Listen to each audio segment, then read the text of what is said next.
This is your marketplace. We're at the stores you know How much is this? and love. Nice jacket. But we're not looking for deals. Let's keep looking. We're searching for clues. This isn't it. Our mission? Exposing a side of the fashion world that's far from pretty. Have you ever thought about those who actually make your clothes?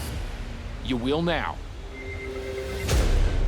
Our journey begins in Newark, New Jersey, one of the busiest ports in the United States. But not everything that arrives here gets in.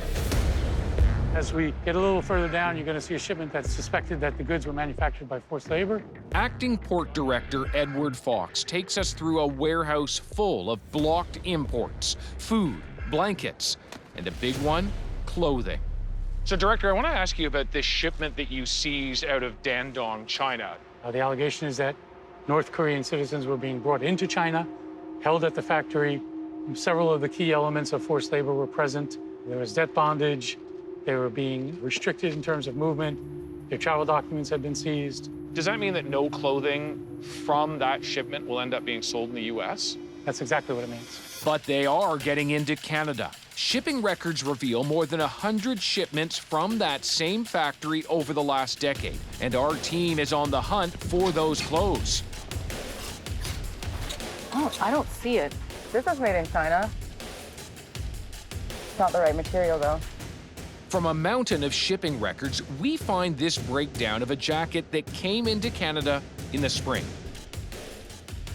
This one's polyester. Any luck?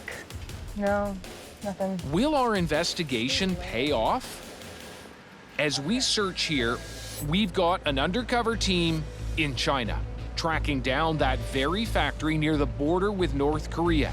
For years, thousands of North Koreans were sent across the Friendship Bridge. That bridge is now closed, further trapping workers. That Dandong factory is just around the corner.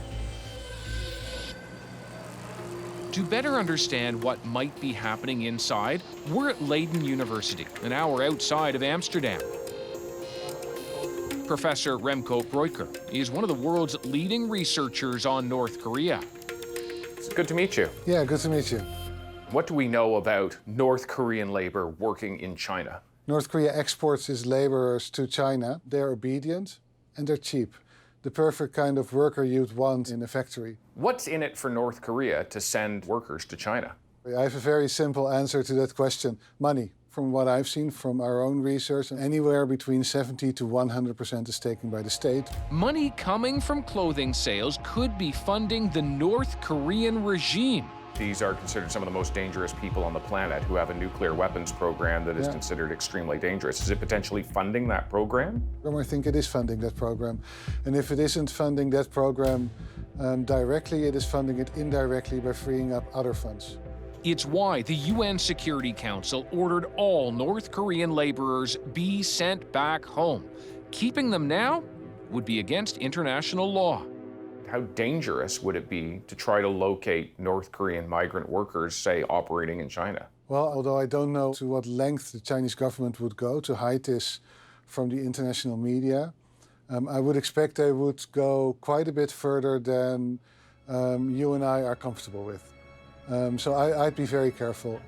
We will, but we'll be thorough too, digging through records for months, turning up this Chinese government pitch from 2017 for factories to hire North Koreans. It says North Korean workers will work 12 to 14-hour days. Willing to work long hours at lower cost, and that they won't talk back. Just a few years earlier, a government pilot project brings North Korean workers to the very factory we're investigating. Dandong Hwayan is actually listed as one of the factories that's participating in this program. So what about now?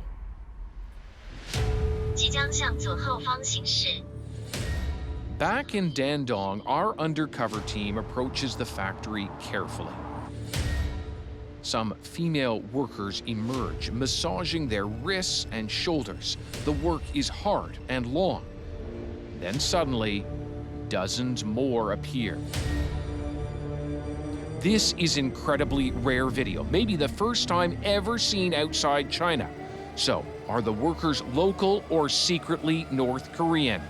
Our team cautiously asks a local nearby. We've dubbed their exact words to ensure their safety. 这服装厂上班的工人有朝鲜人吗？挺多呢。 Next, we talk to these two women spotted wearing the factory logo. 这服装厂上班的多吗？基本上全是朝鲜人，全是朝鲜。也有中国人，但是朝鲜人多。朝鲜人多，在厂舍里。 We take the findings to Professor Remko. I'd say this is a prime suspect for putting North Korean laborers at work in their factory. He can't say what conditions are like inside this particular factory, but he has researched the plight of North Korean workers for many years. There are reports of people just, well, dropping, falling down from exhaustion. Working hours are very long, and if deadlines need to be met, they can work for 24 hours. So working conditions, generally speaking, are not very good, but it really depends on the place. I think you can determine that also by asking one very simple question. Are they free to leave? And this is the price we're paying, truly, for cheap clothes. No, this is the price they're paying for our cheap clothes. The Dandong Huayang factory denies all this, telling us they don't employ workers illegally and that they have never heard of the past government program to hire North Koreans. You know, we correctly look back on the past and talk in depth about what we can do to address the sins of slavery from the past. As you and I are standing here, almost 25 million people worldwide are involved in forced labor. As a human being, we have an obligation to do what we can to stop that from happening. Do you share intelligence with your Canadian counterparts?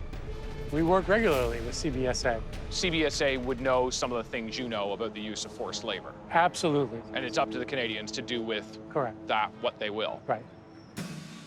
The Canada Border Services Agency has the power to seize shipments made with forced labor, but they admit they've never actually done that, including with the suspect Chinese factory that we've been investigating. Ultimately, they say they rely on companies, the importers themselves, to be responsible for their supply chains, which means those who could profit from forced labor are the ones policing it. So, which of Canada's biggest brands are selling clothes from the Dandong factory? We're about to break the news to these shoppers.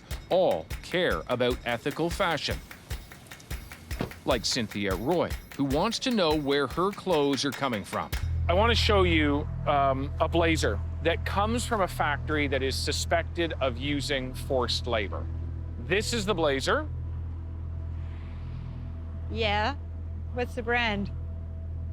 Pennington's. No way. No way! I buy at Pennington's.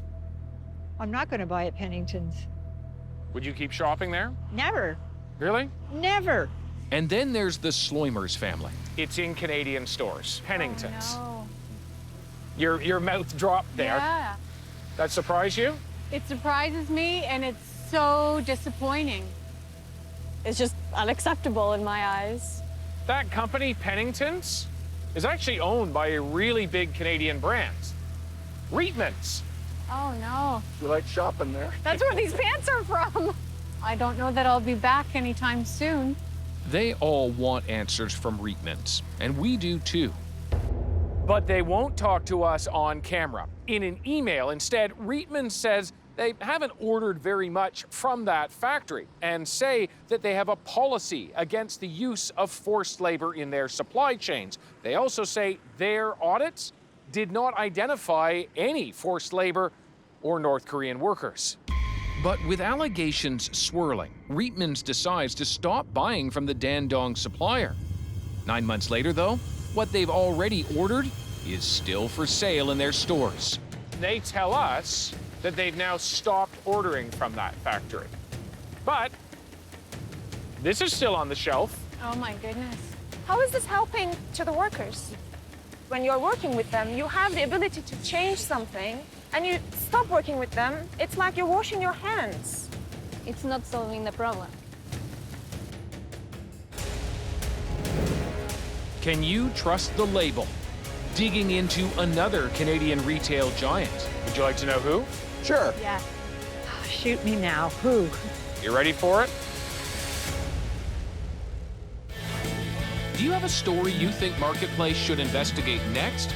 Tell us all about it on email, Twitter, and Facebook.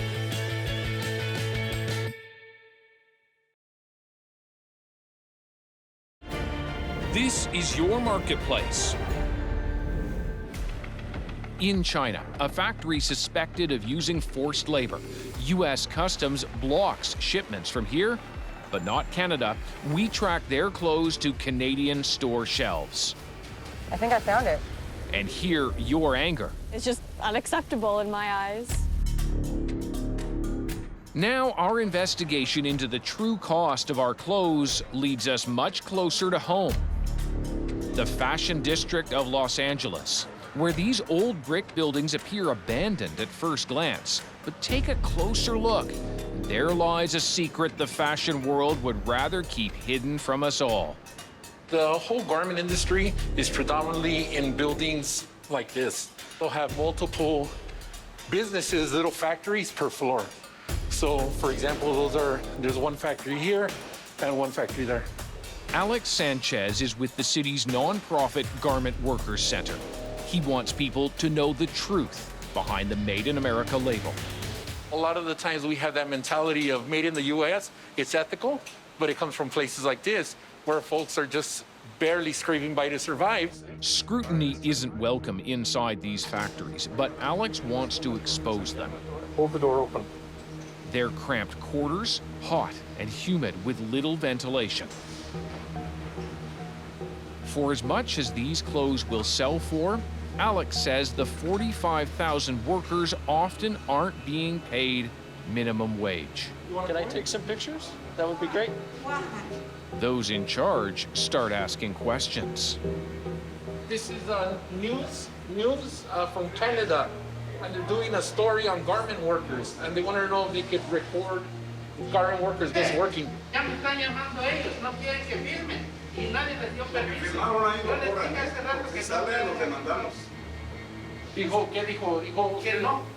doesn't want anybody filmed.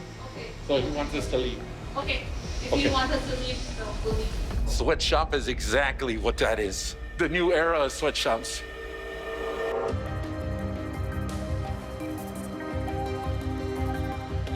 In America's largest apparel hub, many workers are too scared to speak up. Verhilda Romero isn't one of them.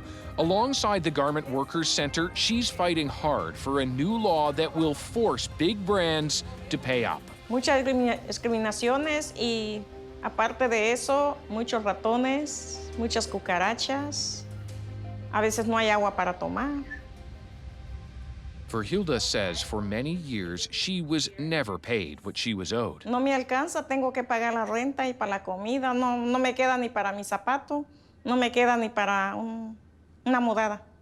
And we discover it's not just American brands she's been making.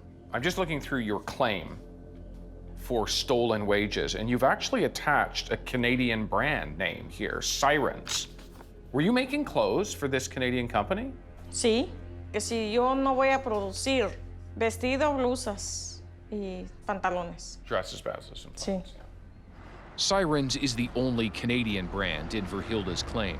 It's owned by YM Inc., the company behind many other well-known Canadian stores such as Stitches, Blue Notes, Urban Kids, just to name a few.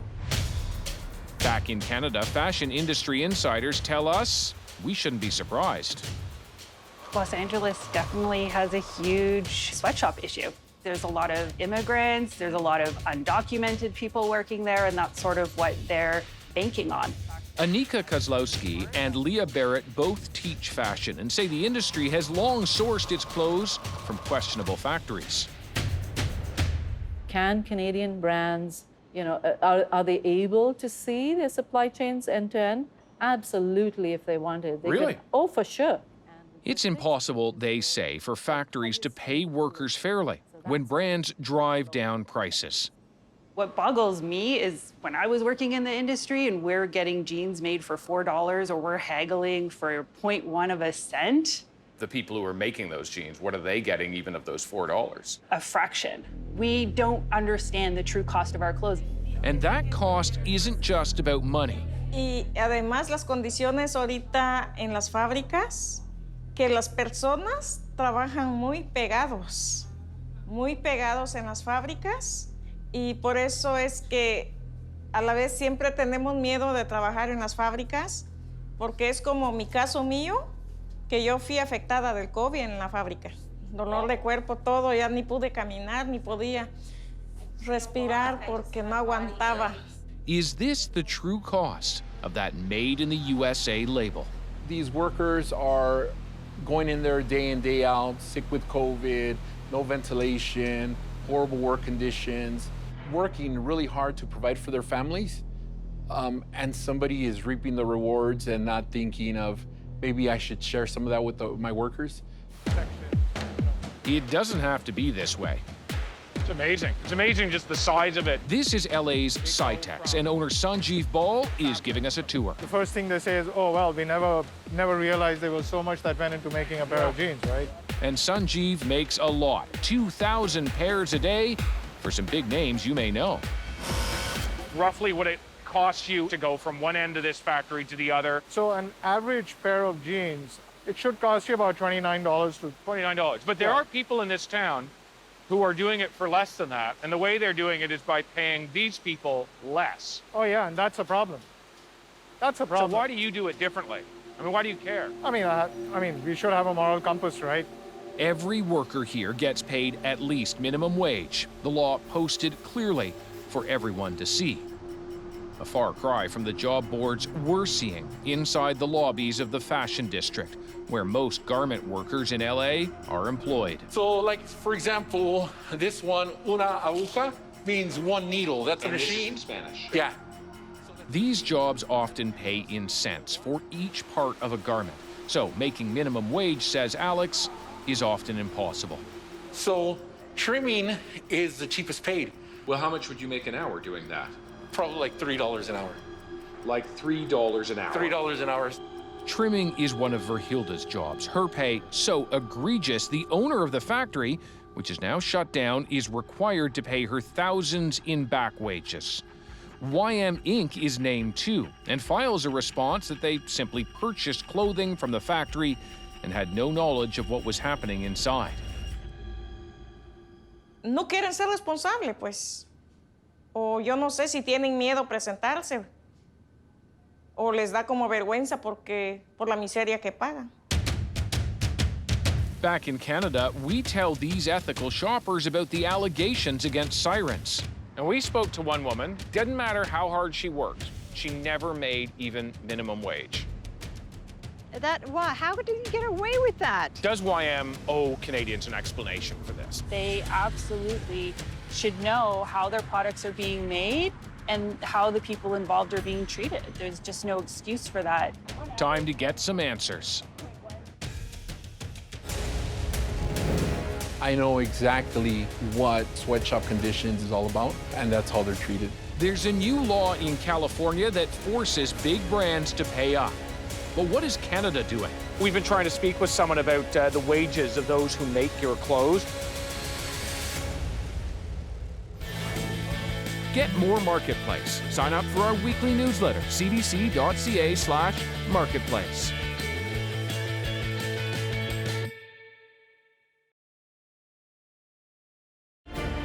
This is your Marketplace.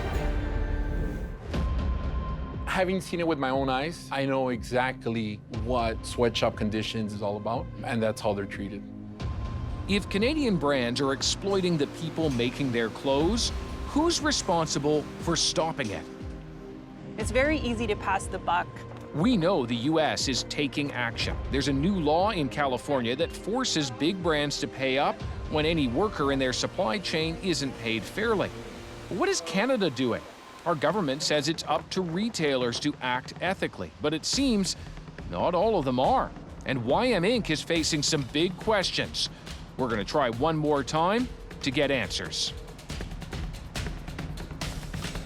It's David Common calling from CBC Marketplace. How are you? I'm fine, thanks. Listen, I think, we've been trying to speak with someone about the wages of those who make your clothes. And I know you've told us that the factories that we've talked to you about are not owned by you, so you aren't responsible. And you've also said you'll follow the new California law, which would make you responsible. But I actually wanted to ask about all the other workers. I responded in that email, and I'm just going to leave it at that. What about the workers in the other countries that aren't covered by that California bill? We responded. I'm going to leave it at that. Because we're just outside. We'd be happy and grateful if somebody could come and talk to us about it. We've responded, and we'll leave it at that. All right. Thanks. I appreciate it. Bye. So that's as far as we get with YM Inc. YM tells us by email that it buys extremely limited amounts from California, but will still respect the new law and believes all workers should be treated fairly. In the end, the factory, not YM, pays up what Verhilda was owed. They're celebrating this hard-won victory, but she's not done fighting for those who make our clothes.